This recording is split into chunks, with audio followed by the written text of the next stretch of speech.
Right, although the crank axle is going to be complex to assemble, it's made of a series of very simple components, the first 4 of which are crank webs. So here are some example crank webs that Curly Lawrence provides us.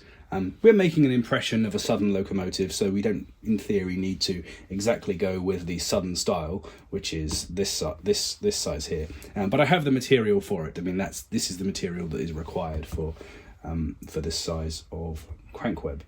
First things first, I need to cut this steel bar to length so I can start making the crank webs.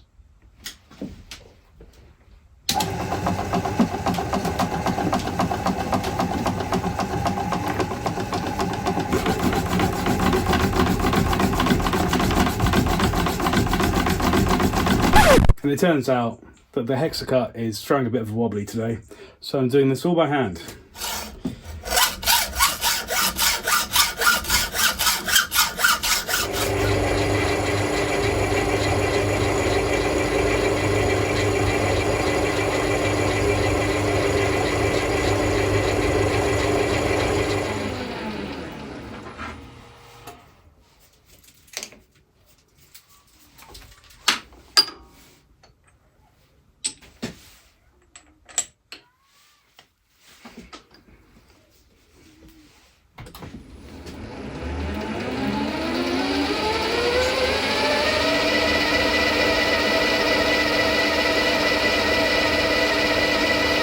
I've been drilling these crank webs, and you can see I've changed bits here, and I've also set up a dial indicator because I noticed when I was drilling, now it's nice and smooth, but as soon as I switched drills I was getting deflection, and I realised I'd moved the knee down to fit the new drill in, but I hadn't locked it with the axis locks. So have a look at this dial indicator here.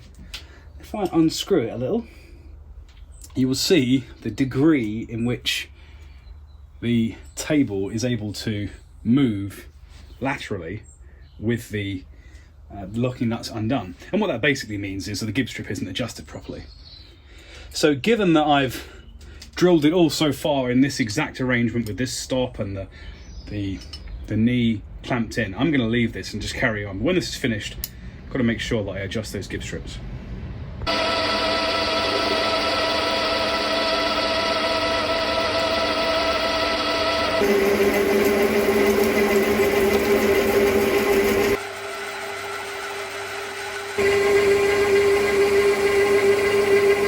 So this is where not having a DRO adds a little bit of time, but not too much really.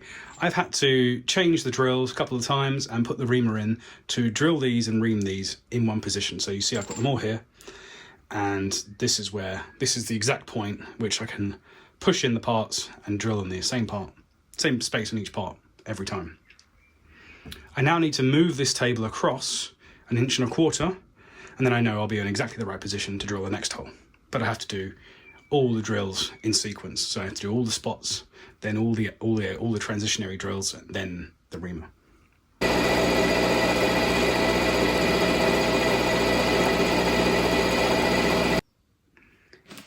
So these aren't quite finished yet. The next operation is to round over the edges. Now you've seen me do button filing on these spring retainers down here, spring pin retainers, but these are a lot bigger, and I thought it'd be cool to use a rotary table. I was going to buy one, but a very kind friend lent me this rotary table.